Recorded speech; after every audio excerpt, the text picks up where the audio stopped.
Sejam muito bem-vindos, esse é mais um TDG Cast. Estou aqui com dois convidados que eu digo para vocês que é uma honra estar recebendo neste momento. Para você que ainda não é assinante desse canal, já se inscreve, já ativa o sininho, já compartilha esse vídeo para que mais pessoas sejam alcançadas através de tudo aquilo que vai ser dito aqui. Então, se inscreve no nosso canal, já dá o seu joinha, deixa aqui seu comentário aqui embaixo, que possivelmente na próxima entrevista nós iremos estar respondendo, certo? Então, antes de começarmos, eu quero apresentar os nossos parceiros aqui, né, que contribuem para esse TDG Cast acontecer.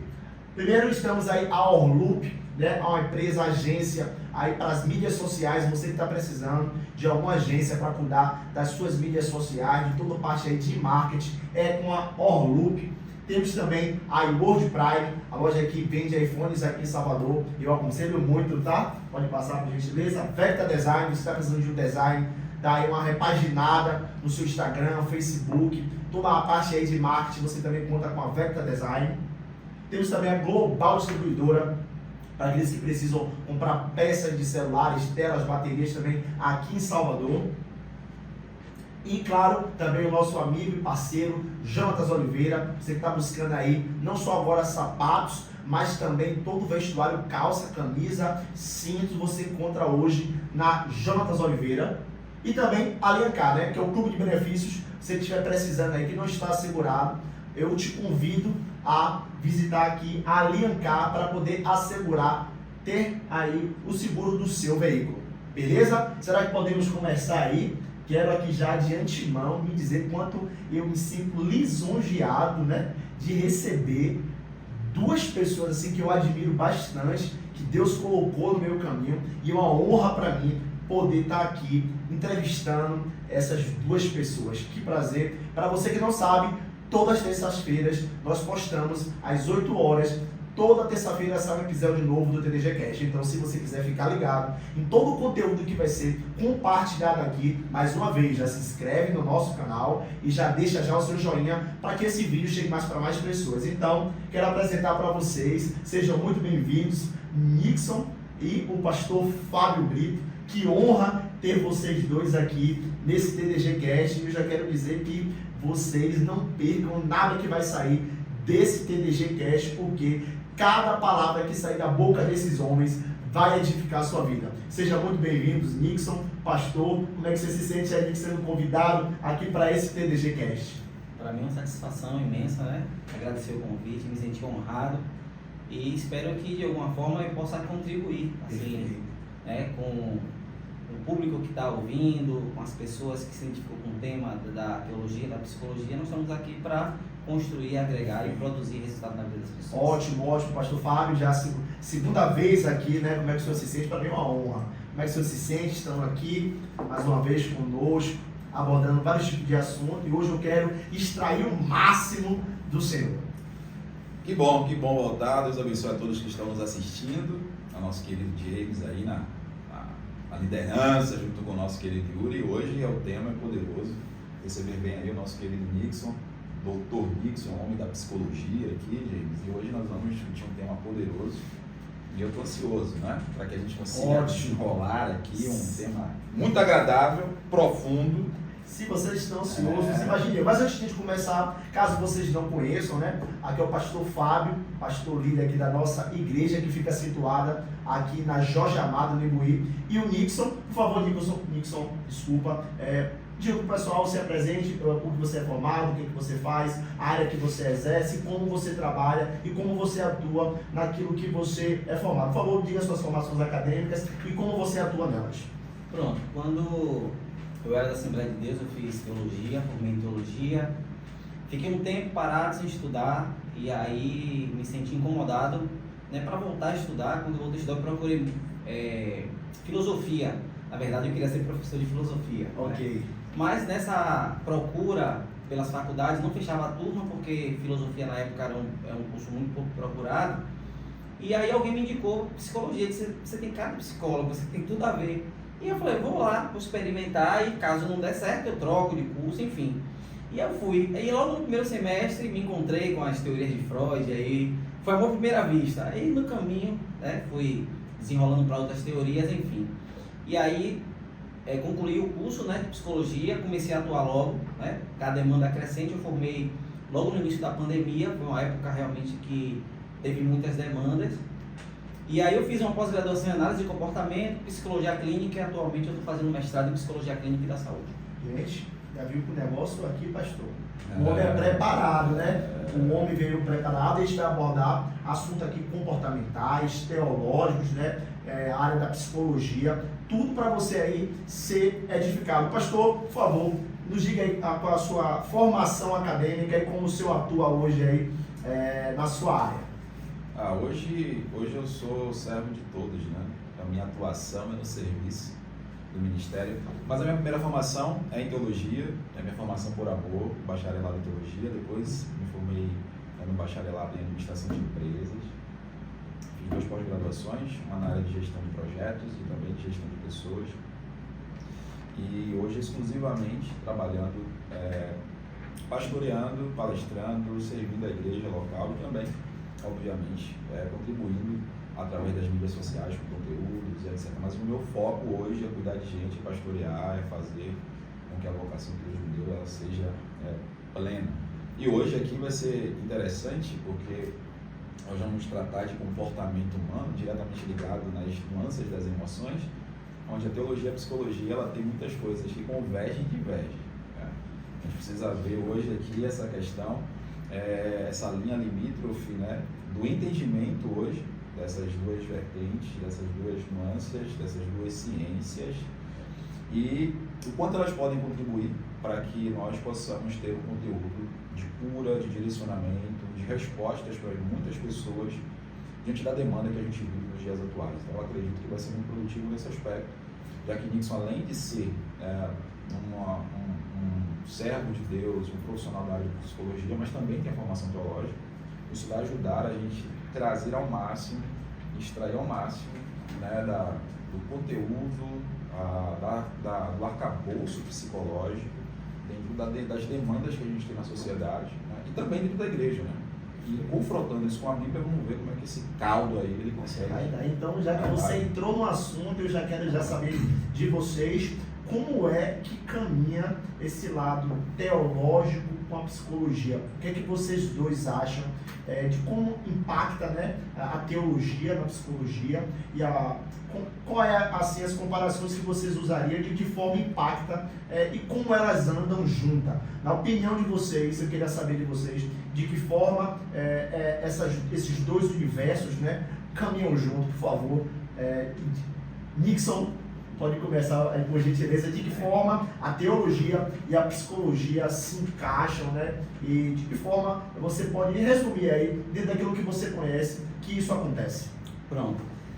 Se a gente for parar para pensar no objeto de estudo da psicologia dentro das suas diversas áreas de conhecimento, a gente vai ter dentro da própria psicologia a psicanálise, a análise de comportamento e as teorias psicodinâmicas. A gente vai ter também as humanistas, mas olhando todas elas, o objeto de estudo é o homem. Claro que elas vão olhar o homem de perspectiva diferente. No comportamental, o objeto de estudo é o comportamento do homem. Na área cognitiva, o objeto de estudo é o homem, mas com foco nos pensamentos. Então, eu quero resumir que a psicologia, ela estuda o homem. Ponto. A teologia quando a gente pensa no conceito de teologia, a definição da palavra é doutrina de Deus. Mas o conceito de teologia, vou aqui pegar um conceito de teologia bem utilizado, que teologia é o estudo de Deus e suas relações com a humanidade, com o homem.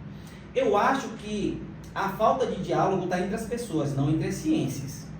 As ciências, elas dialogam, podem dialogar e elas devem dialogar com o propósito de resolver os problemas humanos. Porque as 2 ciências, as 2 áreas de conhecimento, elas buscam isso.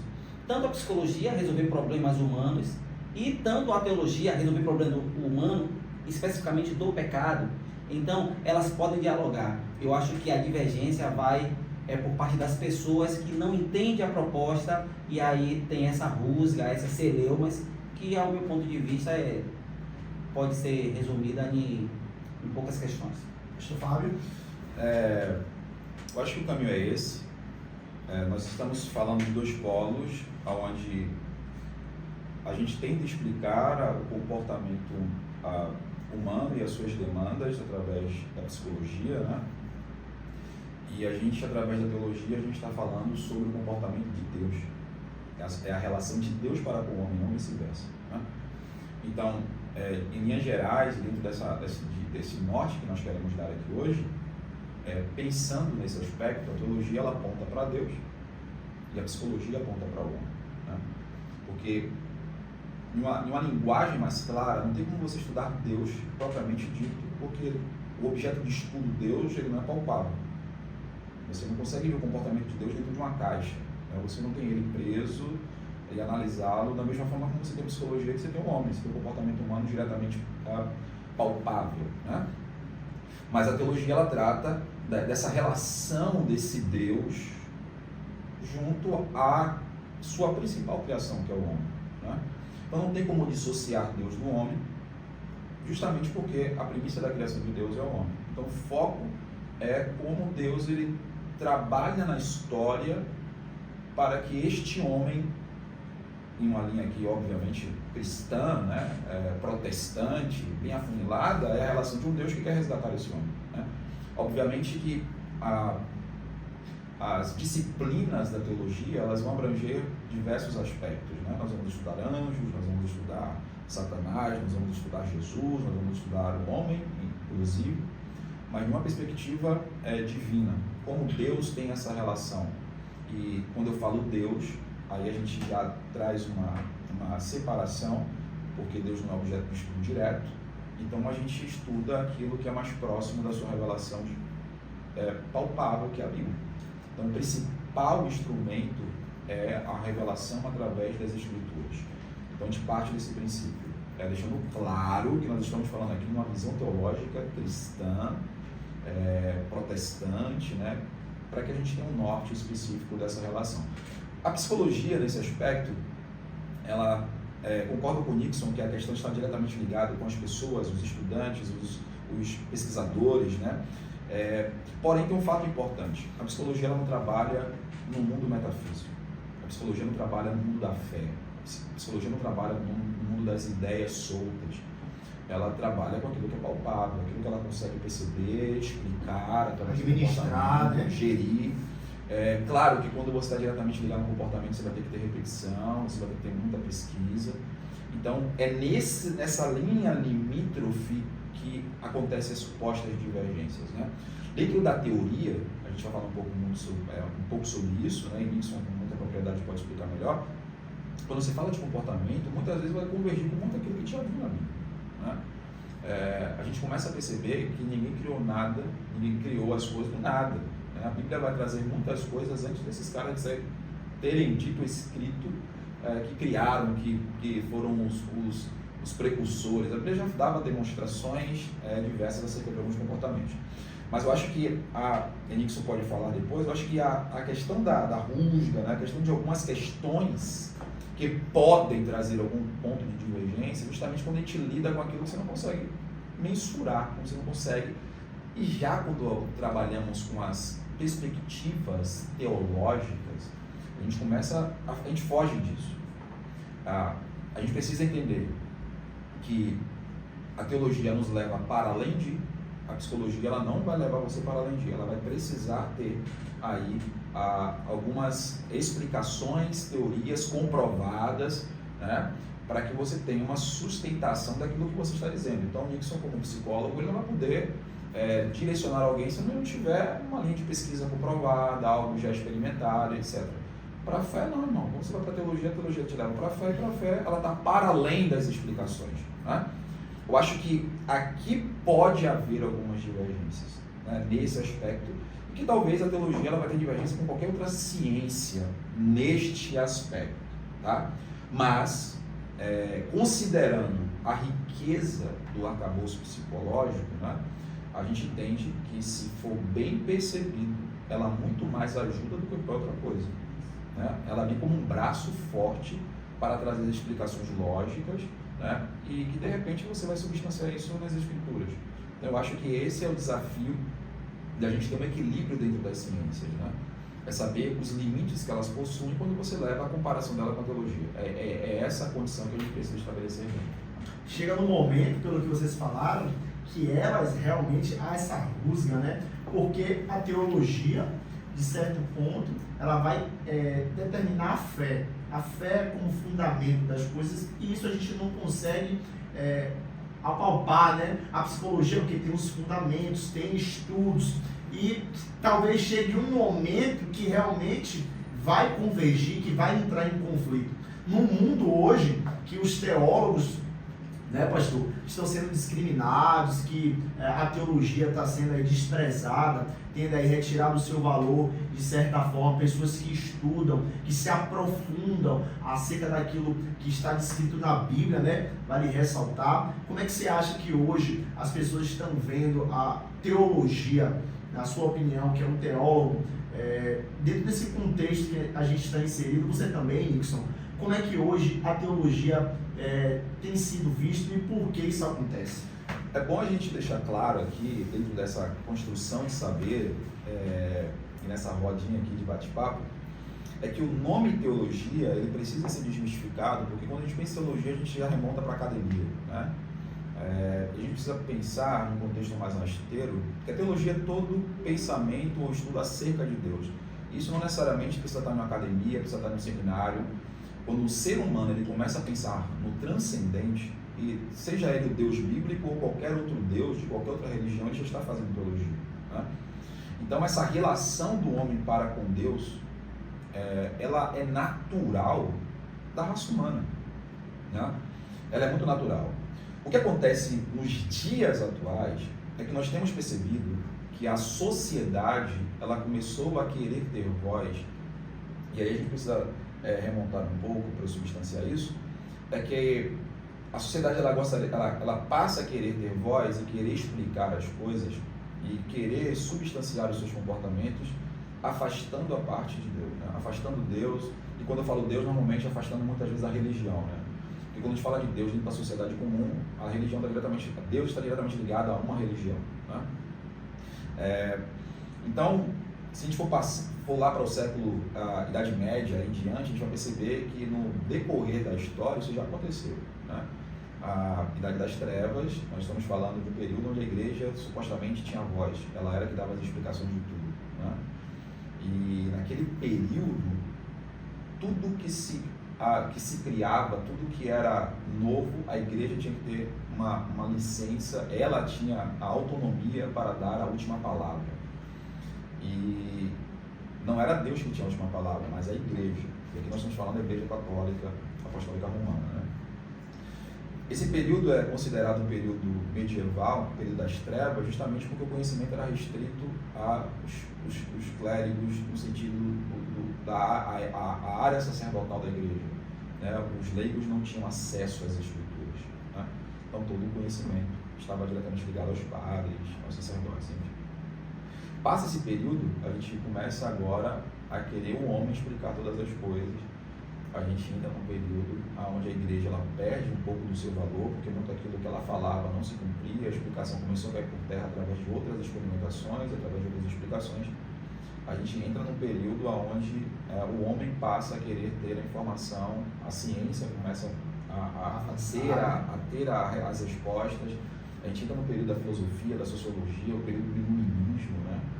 Onde grandes pensadores começam a descobrir coisas e começam a quebrar muitas das explicações, por exemplo, que a Igreja Católica ela dizia. E aí tira o poder das respostas da Igreja para que o homem tivesse a resposta, a ciência tivesse a resposta, e percebeu-se que também o homem não tinha todas as respostas. Então, se a Igreja não tem resposta, você entra na idade, vamos considerar ali no início da Idade Moderna, o homem também não tem resposta. Então, se a Igreja não tem resposta, o homem não tem resposta, a gente entra no período pós-moderno, onde você busca, se a igreja não tem resposta, o homem não tem resposta, e na idade pós-moderna não tem ninguém que tem resposta. E aí a gente vive agora o relativismo, né? Enquanto a igreja tinha resposta, você tinha um padrão. Enquanto o homem e a ciência tinham uma suposta resposta, você tinha um determinado padrão. Cai a igreja, cai o homem, não tem respostas. Então, se não tem respostas, cada um cria a sua. Então, cada cabeça passa a ter uma sentença, cada cabeça passa a responder por aquilo que deseja. Então, a sociedade hoje é o seguinte: não existe uma verdade, existem verdades. Então, cada cabeça é uma sentença, cada um vive a sua vida. Então, a gente entra num relativismo perigosíssimo, que a felicidade está naquilo que o ser humano sente. A vida é dele, ele faz da vida o que ele bem quiser.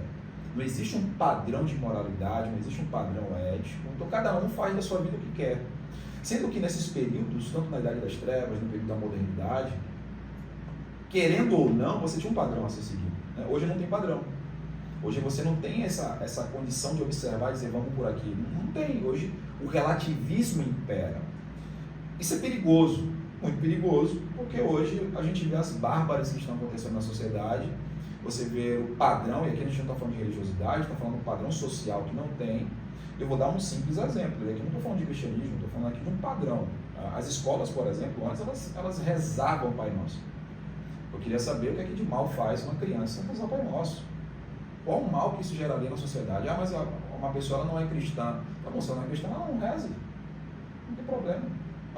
Mas antes nas escolas você tinha isso. Vou dar outro exemplo. Antes cantava o hino da bandeira, o hino da nacional. Eram identificações de um padrão social que existiam nas escolas. Começaram a deixar de lado, começaram a deixar de fazer o quê? Uma decisão, aí começam aquelas brigas religiosas, as questões relacionadas à intolerância ou a implicância para que todos seguissem a religião. Isso não tem nada a ver com religião, isso tem a ver a convidar Deus, seja ele o Deus que você quiser entender. Eu não sei qual mal tem Deus que entrar nas escolas, etc. Aí eu estou trazendo isso à tona porque agora nós começamos a ver uma bárbara dentro das escolas. Isso já aconteceu nos Estados Unidos há muito tempo. A gente tinha ali espasmos de pessoas que invadiam as escolas matando, e isso veio para o Brasil, começou a acontecer com frequências maiores.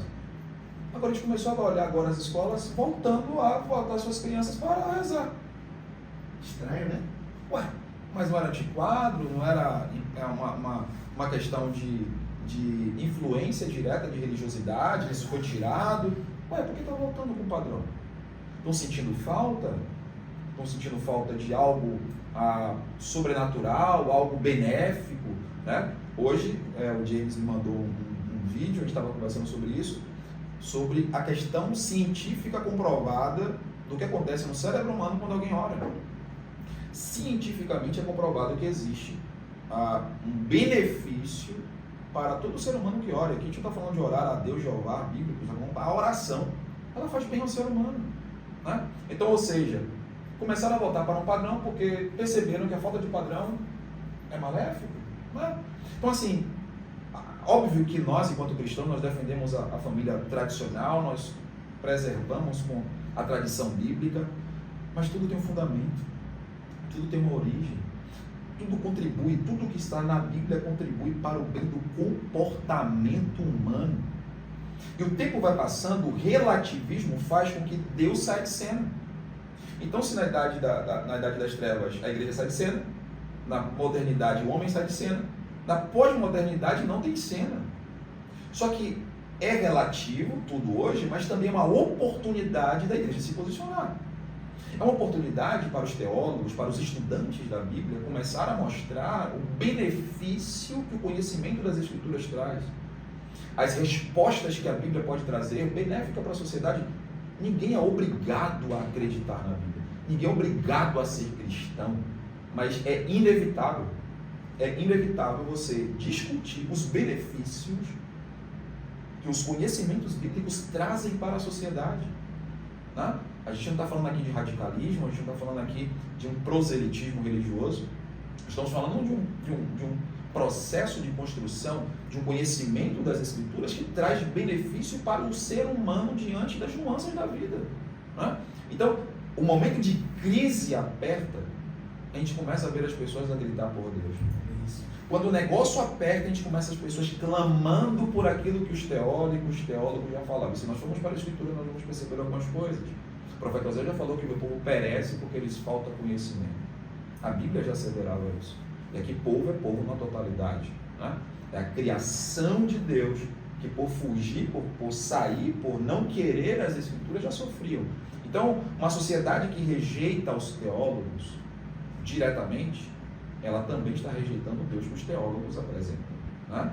Mas queira ou não queira, nos momentos mais críticos da sociedade vai ter um teólogo na mesa querendo trazer uma explicação bíblica acerca disso, né? Eu acho que esse momento da sociedade é o momento dessas pessoas, desses profissionais, desses estudiosos aparecerem e dar sua contribuição na sociedade. Quanto à rejeição aos teólogos ou não, isso não é muito preocupante, porque biblicamente falando a gente sabe o quanto a humanidade ela rejeita a Deus e tudo aquilo que é dele. Só que nós precisamos estar preparados para que num momento como esse da sociedade a gente comece a ter voz e a trazer a realidade das escrituras confrontando a sociedade que a gente vive. Perfeito, excelente. Você estava pro ateu, Deus não existe até aquele momento, o último segundo de vida, né? Pro ateu, Deus, porque naquele segundo, Deus, você grita por Deus, e no último momento, o nome que vem na boca do ser humano é Deus. E o pastor acabou de trazer, que são várias circunstâncias, né, que foram acontecendo, e você como psicólogo deve enfrentar aí no dia a dia. Você tem uma visão aí da área comportamental, como esses comportamentos do relativismo está impactando na sociedade e nas pessoas. Então, com certeza você deve estar acompanhando esse momento no qual a gente está inserido, inclusive do que o pastor falou nas escolas, né, sobre tirar as orações. Eu venho do tempo, eu sou mais novo que vocês, mas eu venho do tempo que acontecia realmente isso daí. Se orava, cantava o hino do Brasil todos os dias, orava, seguindo da bandeira, hino da Bahia, e acontecia isso, mas por conta da religiosidade, do relativismo, começaram a tirar essas coisas, e as circunstâncias ruins vêm e acontecem, como é que está acontecendo na escola hoje, coisas que não aconteciam aqui no Brasil, e a gente começa a entender. E eu queria saber de você, Nixon, como você acha dessa parte social, com tudo que vem acontecendo, como e de que forma isso está sendo impactado nos jovens, nas pessoas que são adultas, nos idosos, nas crianças? Você deve ter aí um acompanhamento. Como isso está impactando a nossa sociedade? Eu acredito que a gente pode sim fazer um debate mais amplo sobre isso. Inclusive, a gente precisa voltar para a gente entender esses comportamentos violentos a partir da sua gênese. Mas eu quero fazer um adendo sobre o que o pastor Fábio trouxe, sobre essa rejeição aos teólogos. Observe que as pessoas rejeitam os teólogos, mas não rejeitam o conteúdo bíblico. Porque vez ou outra a gente vai ver o próprio conteúdo bíblico sendo inserido na sociedade. Tem um livro chamado A Bíblia e a Bíblia Tinha Razão, que a ideia do livro é trazer descobertas arqueológicas e científicas que validam o relato bíblico, considerando que a Bíblia que nós usamos, ela foi escrita no período de 1600 anos e ela é tida como o livro mais antigo do mundo. Bom, partindo desse ponto, a gente vai ver que muitas questões, muitas teorias que a psicologia ela vem trazer hoje, por exemplo, já estava escrito na Bíblia. Freud, ele tem um texto que é atribuído a ele, que ele fala assim: dê ao indivíduo o lugar de fala que ele encontrará alívio para as suas dores. Freud disse isso. Quando a gente vai ver o livro de Jó, Jó passa por um sofrimento. Quem conhece a história sabe que Jó passa por um sofrimento, chega a um nível absurdo de sofrimento, que ele diz a seguinte expressão: a minha alma está angustiada e eu preciso falar para ter alívio. Ou seja, quando a gente olha para essa expressão de Jó e a gente olha para aquilo que Freud está falando, a gente percebe que, né, na Bíblia já tinha conteúdo, porque todo conflito psíquico ele gera uma energia. Essa energia ela tem que ser dissipada de alguma forma. Então ela vai ser dissipada através do ato de falar, né? Quando eu estou na clínica, por exemplo, tem pacientes que quando a gente chega para atender, aí a pergunta, a gente faz aquele primeiro momento e daí vem a pergunta que todo psicólogo faz: o que te trouxe aqui? E essa pessoa começa a falar. Eu atendi uma senhora que quando acabou a sessão, ela me deu um abraço que eu fiquei estatelado assim sem entender. E naquela sessão eu não tinha dito uma palavra, eu só perguntei o que foi que trouxe a senhora aqui. Ou seja, ela precisa falar para que ela se alivie as suas dores. Tem uma outra questão também, que é no livro de Jó, que particularmente é um livro que eu gosto muito. Estou escrevendo um livro sobre o livro de Jó, que quando acontece algo traumático, um acidente, seja lá o que for, um acidente de carro, por exemplo, é natural que a pessoa que sofreu esse trauma desenvolva um transtorno de estresse pós-traumático. Ou seja, o carro se torna gatilho para lembrança, para emoções negativas, o trânsito se torna gatilho, a sinaleira se torna gatilho, tudo se torna gatilho. Quando um vento oriental bate lá em cima da casa onde está os filhos de Jó, mata todo mundo, Jó fica enlutado, e eu imagino que aquele vento se tornou gatilho. Toda vez que Jó estava ali, passava um vento, ele tremia, aquele frio na espinha, porque ele lembrava que aquele vento fez ele perder 10 filhos que são heranças do Senhor. E aí quando chega no capítulo 38, Deus resolve aparecer a Jó. Ele podia aparecer na brisa, como apareceu para Elias, no vento da caverna. Ele poderia aparecer numa carruagem de fogo. Ele poderia na sarça, no fogo. Ele poderia descer na nuvem que cobriu o tabernáculo e fumegava. Onde é que Deus aparece? No vento, na tempestade, no redemoinho. Ou seja, Deus queria fazer um contracondicionamento. Ou seja, isso que a gente faz na psicologia, essa técnica de contracondicionamento, de emparelhar um estímulo que é gatilho com um estímulo que causa paz, bem-estar, para que haja esse contracondicionamento, Deus vai fazer lá com Jó.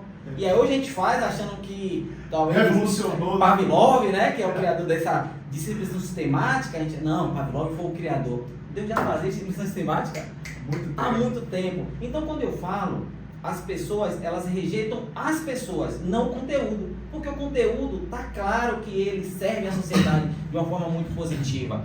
Aí eu poderia citar vários exemplos aqui. Por exemplo, estudos científicos dizem que quando você está alegre, né, seu cérebro é soterrado de hormônios que causam euforia, bem-estar. Lá em Provérbio diz que um coração alegre formoseia todo o rosto, você fica mais bonito, fica mais belo. Ou seja, a Bíblia tinha razão. Então, eu vejo, principalmente porque nós vivemos em uma sociedade onde a política se polarizou e em função disso tudo se polarizou.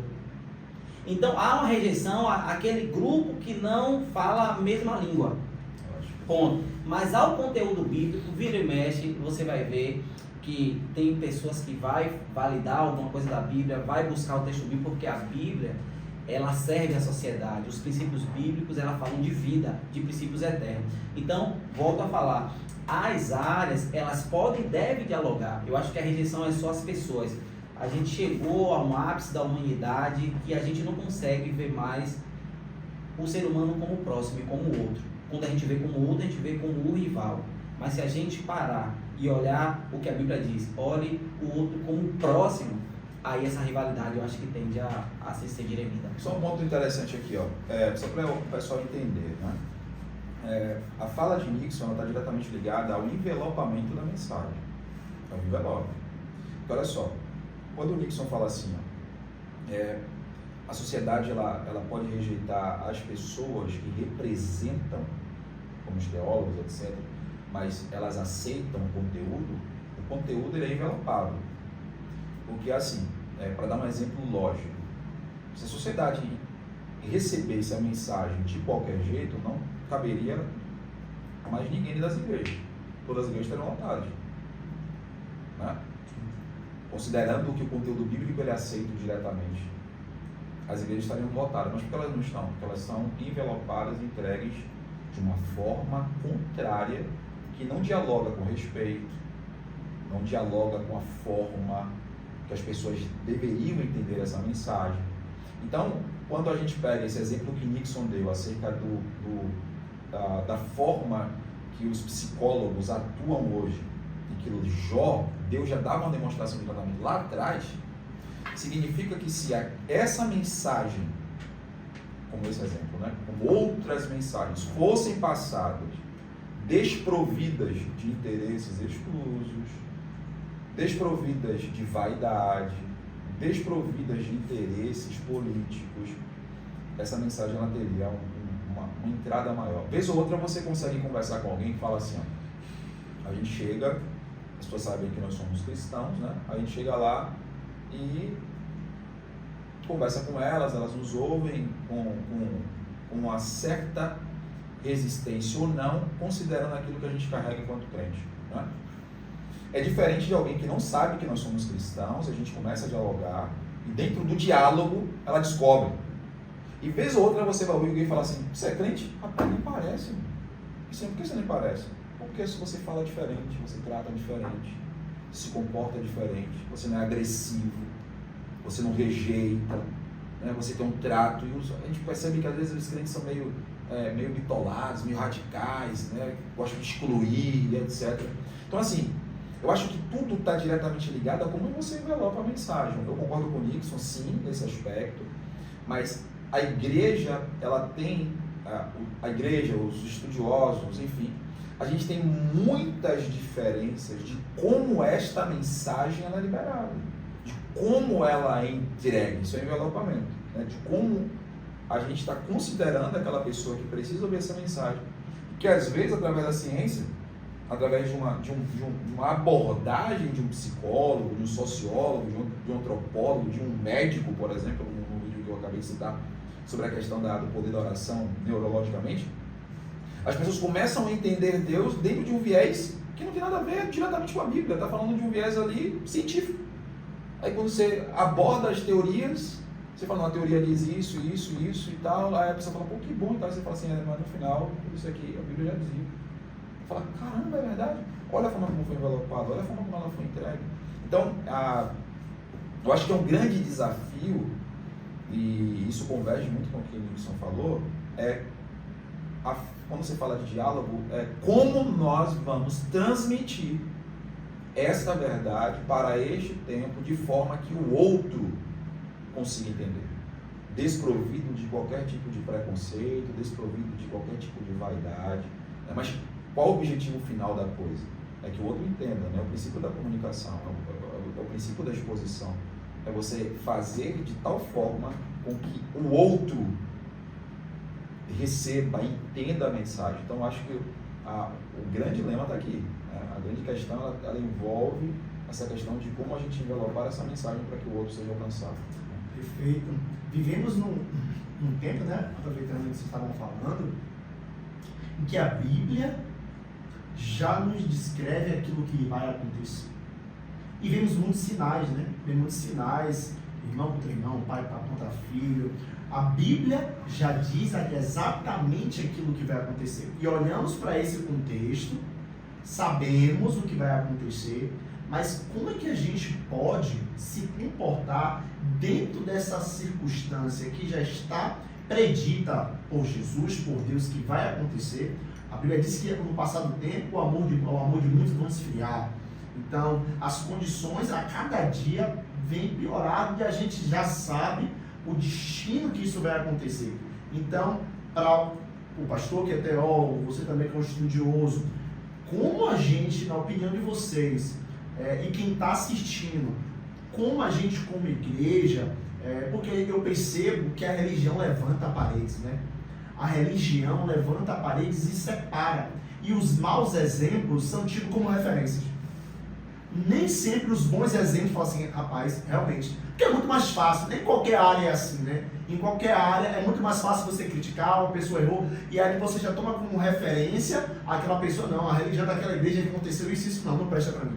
Então, tem gente que está fazendo um bom papel, está desempenhando, aqui nós estamos também, eu creio, que nós estamos desempenhando um papel diferente, mas as pessoas, de certa forma, já criaram, a religião criou essa barreira, os maus exemplos também criaram essa circunstância, e eu queria saber de vocês dois, como a gente se comportar nesse tempo. Um tempo de que realmente a gente tem esperança de que melhore, né? Mas pelo aquilo que a gente entende que vai acontecer, a gente só pode mesmo clamar a Deus e pedir misericórdia. Como é que vocês acham que a gente deve se comportar do ponto de vista psicológico? Porque muitas são as comparações, né? A informação hoje chega muito mais rápido. Então, hoje tudo é compartilhado, chega mais rápido. As referências, se você quiser aprender qualquer coisa, você abre o Google e aí a pessoa já fala ali, e aí a pessoa já está sabendo, dá uma opinião na internet, você faz uma história falando sobre algo, você já é expert naquele assunto. Então, nesse mundo hoje, você, do ponto de vista teológico e psicológico, como a gente deve atuar, onde tudo é relativo, onde as coisas primordiais têm perdido o valor, como a gente como igreja e como irmãos em Cristo e como seres humanos nós devemos nos comportar. Eu vou fazer uma abordagem aqui que eu acho que o Nixon vai poder ajudar a gente nesse aspecto, é o seguinte. A Bíblia é o livro mais atual. A Bíblia, na verdade, tem um autor que diz que a Bíblia é mais atual do que o jornal que vai ser lançado amanhã, né? A Bíblia é um livro que mostra o passado, ela revela o futuro e ela traduz o nosso presente. É um processo, né? O nosso presente ele não é presente se não houvesse um passado. E tudo aquilo que a gente está vivendo é resultado do nosso passado e apontando para um futuro que já está predito, né? A Bíblia ela é a revelação maior de Deus para todo o processo histórico da humanidade. É o livro de Deus, é o livro que mostra todo o encaminhamento dessa estrutura de existência que Deus colocou na Terra, né? De Gênesis a Apocalipse. Considerando o especialista que nós temos na mesa hoje, eu queria trazer à mesa o seguinte: nós estamos vivendo uma era, um momento da história da humanidade que aponta para a volta de Jesus, né? Nós estamos aguardando a sua volta. Nós cristãos, nós acreditamos biblicamente que Jesus ele vai voltar para buscar a sua igreja. A igreja está se preparando por isso, está passando as suas turbulências, os seus momentos, e nós acreditamos que ele pode voltar a qualquer momento. Dentro dessa perspectiva da condição da igreja e a condição do mundo, a gente precisa fazer uma separação em primeira instância, mas depois colocar o homem nesse bolo aqui para que a gente consiga trazer algumas respostas importantes. Por exemplo, a igreja de Jesus, ela está pronta. A igreja de Cristo, a noiva do Cordeiro, está preparada para a volta de Jesus. A noiva do Cordeiro, ela entende que ela não é daqui, ela sofre todas as nuances dessa sociedade, mas ela não desvincula o seu amor do Cristo. Ela não abandona a palavra. Ela sofre com todo o processo social, psíquico, emocional, espiritual, mas ela sabe para onde ela vai. A igreja ela sabe a sua origem, ela sabe o seu papel na sociedade e ela sabe para onde ela vai.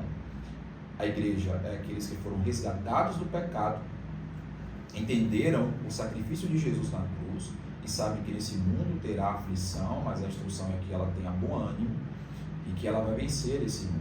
Então essa igreja ela está aguardando Jesus voltar a qualquer momento. Ela consegue passar por tudo isso na linguagem humana, que seja aos trancos e barrancos, mas ela vai passar por isso e ela será arrebatada. A igreja ela é santa, ela é pura, ela é imaculada, é a noiva do Cordeiro, ela é fiel. Então, esta igreja, organismo, povo místico, está dentro de muitas igrejas e de repente fora dela. Eu daria um podcast para falar sobre isso. Né? Essa igreja que está passando por esse processo da humanidade nesse exato momento, no ano de 2023, com guerra na Rússia e Ucrânia, né? O anticristo se preparando, né? Várias celeumas sociais, um dilema emocional gigantesco, eu vou tocar nesse assunto aqui, que adoece a sociedade, o mundo todo. Essa igreja está pronta. Essa igreja está pronta. Dentro dessa igreja, que eu estou falando aqui, que são homens e mulheres que são espirituais, nós temos aqui homens e mulheres que são carnais. Biblicamente falando, há uma separação de três tipos de homens: os homens naturais, espirituais e os carnais. A igreja são os homens e mulheres espirituais. Dentro dessa igreja tem os homens carnais, que são pessoas que estão dentro da igreja, mas ainda não se decidiram na igreja. Estão na igreja, mas não definiram o que eles querem da vida, de repente não entenderam ainda a mensagem, ou pensam que entenderam, enfim. São pessoas que estão na igreja, mas não são igreja. Fazem parte da estrutura igreja, mas ainda não se tornaram igreja. Essas pessoas elas estão passando por organização, são aquelas pessoas que fazem parte da igreja, a organização, elas ainda não se transformaram em organismo. E não sei se vai se tornar, né? Eu não posso dizer que elas são joio, mas são pessoas que estão ali, mas não estão. E que tem muitas dessas. São essas que dão maus testemunhos, são essas que representam mal, são essas que se tornam referências negativas, né? Então, dentro da igreja tem esse povo também. Só que fora da igreja tem um homem natural, que é aquela pessoa que não conhece a Jesus, que não conhece o Evangelho. Essas pessoas que estão dentro da igreja, elas encaram esse mundo de uma forma, dentro de um prisma, dentro de uma perspectiva. Essas pessoas que estão fora da igreja, elas enxergam a sua vida comum, a sua vida cotidiana diferente. Essas pessoas que estão dentro da igreja, sendo elas os crentes carnais ou espirituais dentro da igreja, o prisma dela é o seguinte: suporte até o final todos os problemas que você tiver, porque Jesus está voltando. Segure a onda, não negue. vá até o fim, persevere. Existe a fé bíblica, a mensagem ensinada, a pregação do Evangelho cotidianamente, que faz com que essas pessoas elas consigam suportar tudo isso e até chegar a um ponto que é o seu destino, que elas sabem o que vai acontecer, é o que está escrito. Essas pessoas que estão fora da igreja, que não conhecem a verdade do Evangelho, elas encaram a vida e as nuances diferentes, porque muitas delas não sabem a sua origem, talvez elas não sabem que a origem é só o ventre da mãe. Elas não sabem o que estão fazendo aqui, muitas delas, elas não sabem para onde elas vão. Então, o homem sem Deus, o homem natural, ele é perdido nesse aspecto. Então, o modo de sobrevivência dele é diverso. Ele vai ligar um monte de botão e vai tentar encontrar uma saída as mais diversas possíveis, porque elas não têm um padrão estabelecido que estes que fazem parte da igreja têm. Aqui não adianta correr, irmão. Se o negócio apertou, vai para a Bíblia. A Bíblia tem a resposta. A Bíblia tem a palavra. A Bíblia tem o subsídio para a existência do homem. O homem fora da igreja não tem. Então, encarar essa sociedade, encarar esse momento da humanidade, são dois prismas diferentes daqueles que estão dentro da igreja e fora da igreja. Porém, mesmo esse homem fora da igreja, que não tem esse norte direto, lá, e esse dentro da igreja, que tem um norte, que é a palavra, ambos passam por um problema que é comum, ainda que eles encarem de forma diferente. Eu vou dar 3 exemplos, e 3 exemplos no tempo, e aí Nixon vai entrar para explicar esse trem aqui. Esses homens, essas mulheres que vivem esse tempo dentro desse contexto, eles passam por 3 males aqui, que estão sendo considerados piores, acho que de todos os tempos, etc. E aí o psicólogo vai poder explicar. No problema do passado, nós estamos falando de depressão. Nós estamos falando de problemas que acontecem no ser humano que os aprisionam e que dizem que a doença do século, etc., que é a depressão. Está diretamente ligada ao passado. Nós estamos falando de estresse. Presente, né? Totalmente ligado ao presente. Tem, obviamente, uma origem do passado, mas que afeta a vida presente da pessoa. E nós temos ansiedade, que é um problema ligado ao futuro. O futuro não chegou, a pessoa está preocupada, já está com que... Enfim, são doenças que abordam 3 tempos. Esses problemas que são emocionais, estão diretamente ligados às emoções, são problemas que são oriundos deste momento, da latência deles. Né? Eu acho que todos esses problemas existiam desde sempre, mas agora de forma mais latente, talvez, né? Eles afligem esses 3 tipos de pessoas. Eu vou colocar aqui os crentes carnais e os espirituais, o natural, como 2, né? A igreja, quem está dentro da igreja e quem está fora, atinge aos dois. Agora a questão, como lidar com isso? Como suportar isso? Nesses 2 aspectos. É só assim, mas pastor, o senhor mesmo falou que os que estão dentro da igreja se torna mais fácil porque tem a Bíblia como norte. E os que estão fora aperta um monte de botão, não sabe porque não sabe para onde é que vai, como não tem a Bíblia, então existem diversas possibilidades. Em ambos os casos, mesmo tendo essa premissa de que quem está dentro da igreja tem a Bíblia, quem está fora da igreja não a tem outros escritos, ou sei lá, qualquer outros meios, essas pessoas, elas sofrem esses males, e lhe garanto que mesmo estando dentro da igreja, mesmo tendo a Bíblia, nós nunca tivemos tantos problemas emocionais atingindo pessoas que, em tese, não deveriam ser atingidas. Então, se você está querendo dizer que é um paradoxo, é um paradoxo. Porque se considerar preliminarmente, teoricamente, o fato, a gente deveria ter dentro da igreja menos pessoas que sofressem disso.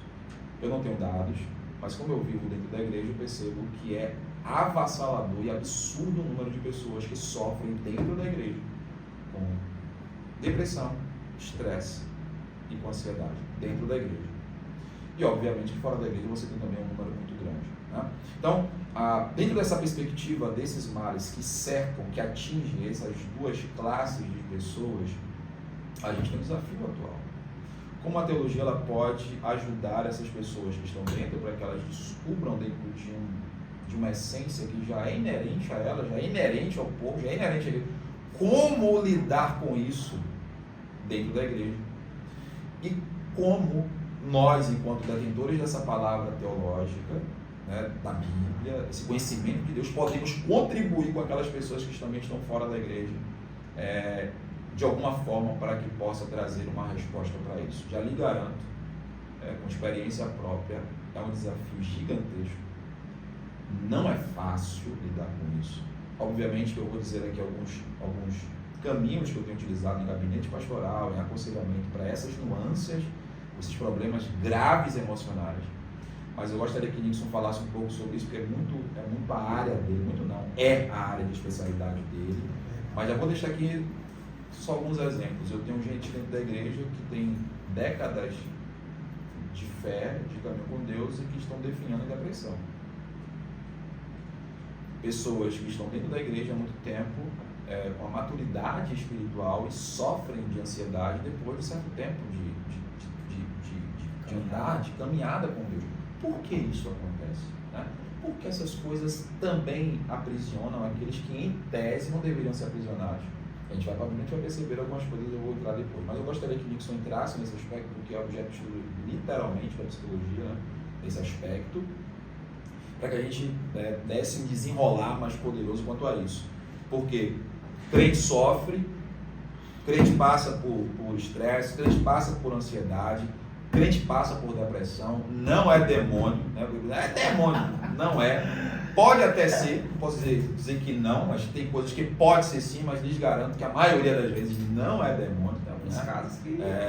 Mas assim, sem medo de errar, a maioria das vezes não é demônio, são circunstâncias que levam essas pessoas. Eu acho que aqui é uma oportunidade de a gente ajudar muita gente que está fora da igreja, dentro da igreja, que passam por esses problemas que são latentes da sociedade. Eu acho que é uma oportunidade de a gente trazer aqui respostas, tanto no âmbito teológico, tanto no âmbito da psicologia, que possa contribuir com as pessoas. Né? Então eu vou deixar para esse pepino aí para agora. Esquenta a bola de fogo e agora segura aí na mão.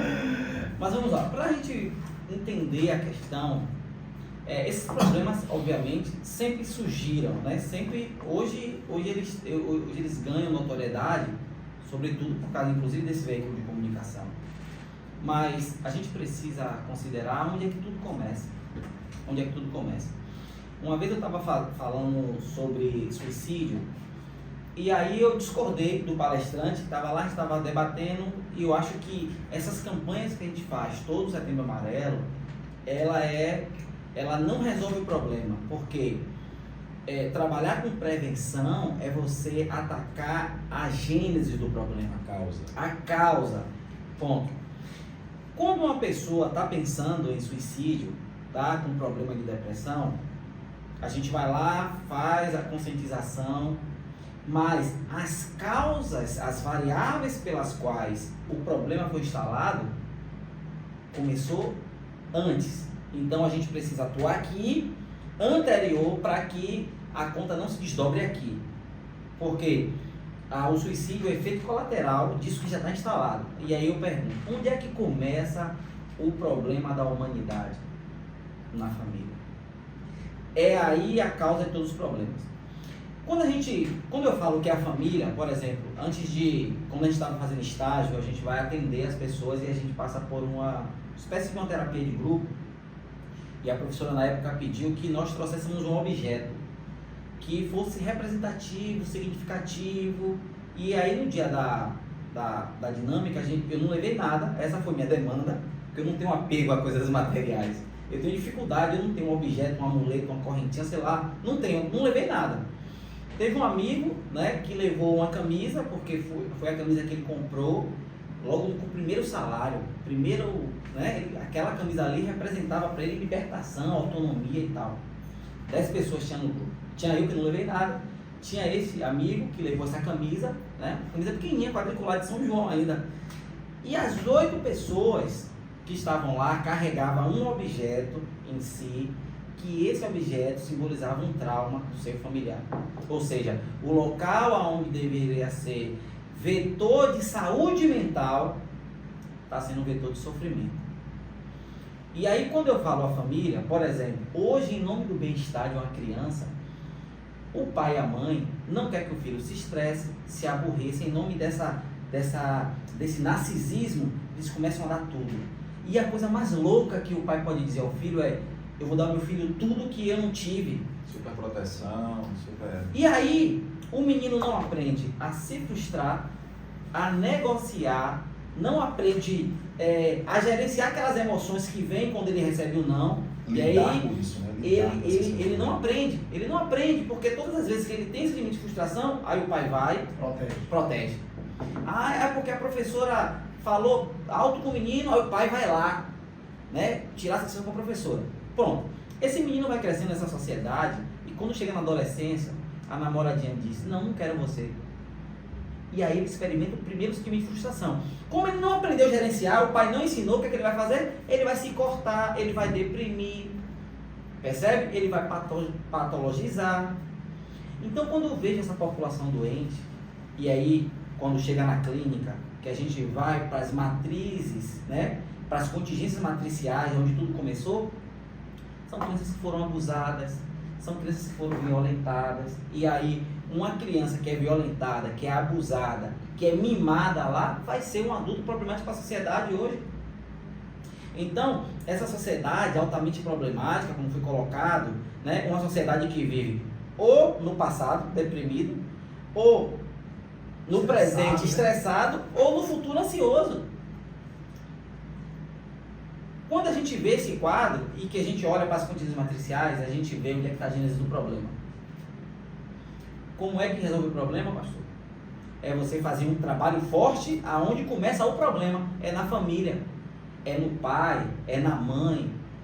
Para que, aí você sabe, que quando você tem homens e mulheres saudáveis na igreja, aí você vai ter uma igreja saudável e, consequentemente, uma sociedade saudável. Deixa eu só fazer um adendo aqui, Nixon, para você continuar. Só vou fazer um adendo para vocês entenderem a força dessa questão familiar. E olha que nós defendemos o modelo de família tradicional. É pai e mãe só prole. A igreja defende esse modelo de família, respeitando a todos que pensam em um modelo de família diferente deste. Deixa muito claro aqui. Mas nós, biblicamente, entendemos que o modelo de família é pai e mãe só prole. Considerando a causa raiz, eu que estou profissionalmente, tenho a minha especialização em ter trabalhado durante 16 anos na área de qualidade industrial, então uma das coisas que a gente trabalhava quase todo dia era resolvendo o problema e o segredo para resolver o problema é descobrir a causa raiz, que é justamente aonde nasce o problema, né? Quais são os fatores geradores desse problema, que é o que Nixon trouxe aqui com a ideia de que tudo nasce lá da origem, que é a matriz, que é a família, né? O Rui Barbosa vai dizer que a família é a célula mãe da sociedade.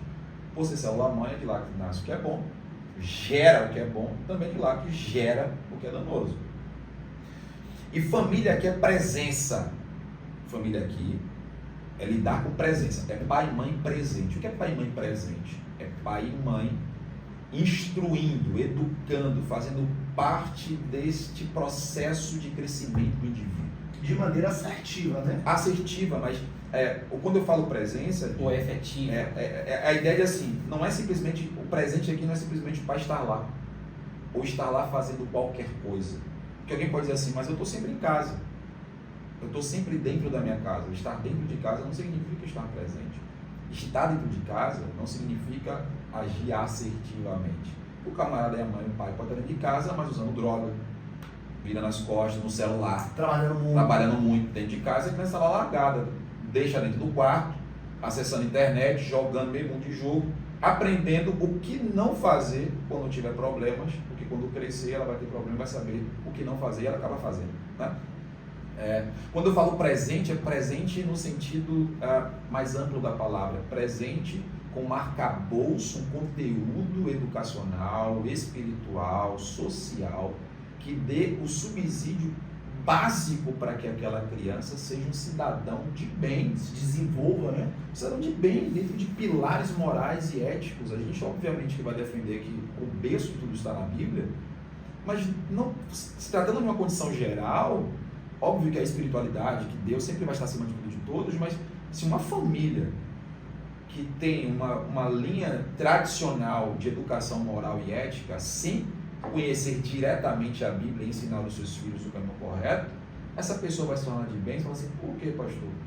Porque todos os princípios morais e éticos de uma sociedade comum tiveram como base os princípios bíblicos. Está tudo lá, eles não sabem, mas está lá, né? Então essa criança presente, com os seus pais presentes nesse aspecto efetivo, correto, faz com que ele se torne bem. E o exemplo que eu quero dar é o seguinte, é que hoje eu estava fazendo meu devocional com meu filho, e a gente hoje leu sobre Jó, inclusive. A gente leu a primeira parte de Jó, e quando eu fui partir para a segunda parte, né, o livrinho dele fala sobre as perdas primeiro, e a Biblinha dele vai escrever assim: e em nenhum momento Jó, em todo esse momento Jó permaneceu confiando em Deus, em todas essas nuances Jó permaneceu confiando em Deus. Aí parou. Aí quando foi falar da segunda parte, que Deus vem para tratar ele, para restituir, eu peguei e falei: não, para, amanhã a gente vê essa parte. Aí eu falei assim: você aprendeu o que hoje aqui, papai? Ele falou que a gente precisa confiar em Deus. Eu falei: tudo bem, mas confiar em Deus em que circunstância ele está dizendo? Ele falou: em qualquer circunstância. Eu falei: então, quer dizer que mesmo que as coisas não estejam bem, que as coisas não fluam, a gente precisa confiar em Deus. Deus tem que ser o principal na vida da gente. Certo, papai? Ele disse: certo. Então, observando isso em Deus, filho, falando para ele: Felipe, como é que tem que ser o seu sentimento com Deus? Como é que você tem que perceber Deus? Ele pegou e ficou me olhando assim. Ele pegou e começou a me olhar assim. Eu faço ele ler, depois eu fico fazendo as perguntas para ele captar, né? Fazer ele refletir. Lógico, não tem como dar a resposta, ele tem que encontrar as respostas dele. Olha a resposta que ele encontrou hoje, né? Que eu tentei argumentar dentro disso que a gente está falando. Peguei e falei para ele: qual o sentimento que você tem com Deus? Ele é tão importante para você, em que aspecto? Como é que você denomina isso? Como falar Deus para você? Quem é Deus para você? Ele pegou, parou, pensou. Eu falei: deixa eu dar um exemplo. Papai não consegue viver sem Deus. Então pense assim, ó: se papai sair de casa hoje, você não vê mais papai, você vai sentir falta de quê? Ele pegou e falou assim: eu senti falta porque eu gosto do senhor. Eu falei: do que mais? Ele: porque a gente não vai brincar mais, o senhor não vai me levar mais para sair, o senhor não vai cuidar de mim. Enquanto ele está falando, o olho dele começou a encher de lágrimas. E meu filho não é de chorar. Felipe, ele não chora nessas... ele chora, obviamente, mas nessas questões emocionais assim, que toca ele de forma indireta, nunca aconteceu. E hoje ele começou a falar isso, começou a chorar. Ele: eu não botei o senhor vai embora, a gente não vai brincar mais, o senhor não vai me levar para brincar de bicicleta, a gente não vai jogar bola.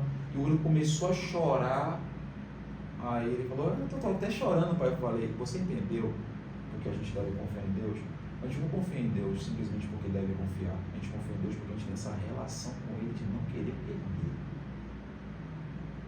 Porque essa mesma sensação que você tem, eu estou falando aqui de você me perder, você está sentindo literalmente agora as suas emoções abaladas pelo fato de você poder me perder, é a mesma sensação que você tem que ter com Deus.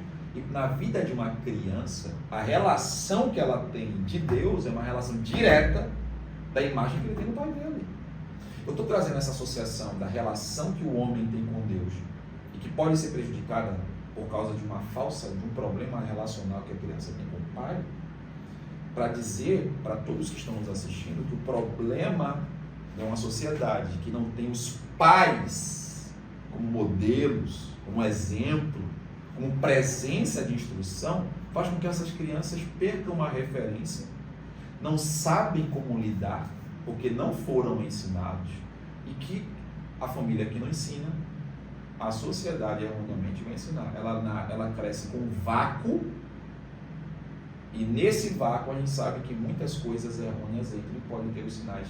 E não sabe também lidar com as consequências disso, né? Tá vazio. Não vai saber lidar com as consequências. Talvez ele erre, porque o problema aqui, se eu estiver errado, não é errar. Não são cometer os erros, mas saber administrá-los. Lidar com eles, administrá-los. E isso remete a tudo que aconteceu dentro ali do contexto familiar. Eu percebi, pelo que você me falou, que a sua profissão, basicamente, é de desenterrar entulho.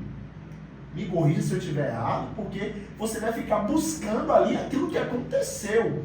Todo problema depressivo, ansiedade, estresse é causado por algo que aconteceu e, na maioria dos casos, não englobando todos, né, foi gerado através de uma família estabilizada. E o pastor falou de uma família presente, mas de maneira assertiva, porque na cabeça dos pais eles podem estar presentes, mas não de maneira assertiva. Esse é um dado importante que o pastor Fábio trouxe, porque é o seguinte: existe um fenômeno de presenteísmo. O que é o presenteísmo? É a sua matéria, você está ali presente, né? Mas as suas intenções, a sua cabeça, a sua cognição está em outro lugar, né? Isso é um pai presenteísta. Tem uma pesquisa feita nessa Departamento de Família da UDF, né? Que eles dizem que um pai, nessa rotina que ele vive, não passa 15 minutos por semana com seu filho. Estou falando um pai que está em casa todos os dias. Estou falando pai que está em casa todos os dias. Porque quando você vai ver, o pai está sempre lá. O pai está sempre lá, mas sempre fazendo alguma coisa. E a criança, ela precisa, em algum momento, de uma atenção focada. Ou seja, eu estou ali, eu estou com atenção, com foco para ele. Brincar com ele, atenção para ele. E a criança, ela absorve muito mais o nosso exemplo, o nosso modelo, do que aquilo que a gente fala. Às vezes aquilo que a gente fala não é tão importante quanto aquilo que a gente faz. Por exemplo, você pode dizer ao seu filho que ele precisa orar todos os dias, mas ele não vê você orar, ele não vai orar. Ele não vai orar.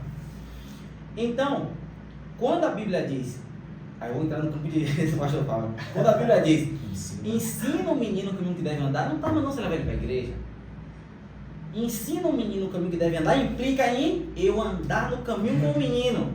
É assim que eu ensino ele, é andando no caminho com ele, é fazendo. Aí ele não esquece, né? Aí ele não Ele não esquece esquece. aquilo que ele E outra, aquelas memórias lá na frente, Felipe vai ajoelhar para orar em algum momento da vida dele, ele vai lembrar desses momentos, isso vai gerar lembranças, memórias boas, sabe? Ele vai ser um menino saudável. Por quê? Porque o pai não levou ele para a igreja, o pai ensinou ele o caminho. Percebe? Então, aqui eu falo para os pais também, que são Deixa eu só sacerdotes. não perder esse ponto aqui que é importante. Não é terceirizar a responsabilidade. Vale salientar que o seguinte do que Nixon falou é o aspecto onde quem tem a responsabilidade da educação cristã da criança são os pais e não a igreja. Porque a gente percebe que a terceirização da responsabilidade ele abrange tanto a família cristã e a não cristã na educação dos seus filhos. Então, quem está dentro da igreja terceiriza para a igreja, ou seja, quem educa o meu filho, a responsabilidade de formar o caráter cristão dos meus filhos é a igreja, né? As tias, é o pastor, isso não é verdade. Quem é responsável pela educação cristã dos filhos são os pais, dentro de casa, dentro de tudo aquilo que o Nixon falou, através do exemplo, através da instrução, que é validada como exemplo, né? E ela não pode terceirizar isso. Eu não posso terceirizar a educação de Felipe e agora de Caio Colunier para ninguém. É minha responsabilidade. Eu tenho o meu tempo com meu filho, toda manhã é minha responsabilidade fazer devocional com ele, fazer ele refletir sobre a palavra de Deus. E eu vou confirmar aquilo que eu estou falando com as minhas atitudes, junto com a minha esposa dentro de casa, é minha responsabilidade. A igreja vai acrescentar, a igreja vai concluir algum aspecto que talvez eu não tenha em casa, enfim, mas o grosso, o básico está em casa. E a sociedade da mesma forma, ainda que não seja um ensino e educação cristã, são as leis morais, éticas, que estão norteadas na sociedade, que faz o cidadão de bem, que vão beber da Bíblia. Está lá, não mate, não roube, não diga falso, está tudo na Bíblia. Tá? E aí os pais que fazem vão para a corrida dos ratos, vão trabalhar o dia todo e vão botar as suas crianças nas creches, com as tias, com os tios, vão terceirizar essa responsabilidade que é deles da educação. Tá? E depois vão achar que fizeram correto, só que essa criança ela nasce com a lacuna, ela nasce com um vazio, elas não foram preparadas para lidar com os dilemas e os problemas da existência humana, que os pais o blindaram, protegeram, colocaram dentro de uma bolha, e no primeiro momento que eles impactam, que eles recebem essa bomba, a criança vai correr para onde se está vazio? Se não tem esse arcabouço construído dentro de uma maturidade para aquela idade, para saber lidar com isso, né? Eu termino aqui essa fala. Meu filho, o primeiro filho, é Felipe, a gente ia pro parquinho e ele é grandinho para a idade dele, né? O Felipe tem 7 anos, ele é tamanho de 10, 12, né? E ele era muito maltratado com os demais, porque ele se juntava com os grandes, só que a mentalidade dele é pequena, então a galera rejeitava ele. E, na boa, quem é pai sabe, você vai ver. Se alguém rejeitar seu filho, você vê o seu filho com a vista baixa, isso corta o coração. E minha esposa, quando ela olhava, ela vinha com uma leoa, né? Não querendo proteger o filho. Eu falei, não, epa, deixa ele lidar com a rejeição. Deixa ele lidar com as perdas. Ele tem que aprender a lidar com isso. Porque isso faz parte do processo. A ideia de cair, vai ter que levantar. A vida vai impor isso. A vida vai impor. Você não vai ter você nem ela para perfeitamente. Às vezes ele cai e a carne não. Desde pequeno eu já era meio bruto com esse negócio. Caiu, eu falei, não pegue não, deixa ele levantar sozinho. Levantava, limpava. Isso aqui é um exemplo de que ele vai ter que lidar com as pedras com os obstáculos da vida. Então, corroborando com o que Nilson falou sobre esse problema dentro de casa, da origem, né, da causa, não existe efeito sem causa.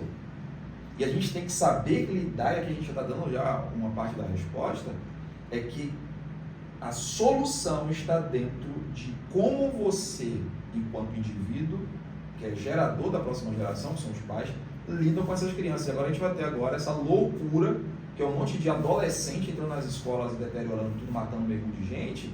Você vai olhar para a origem, como é que os pais lidavam com ela, você vai ver que está lá o problema, amigo.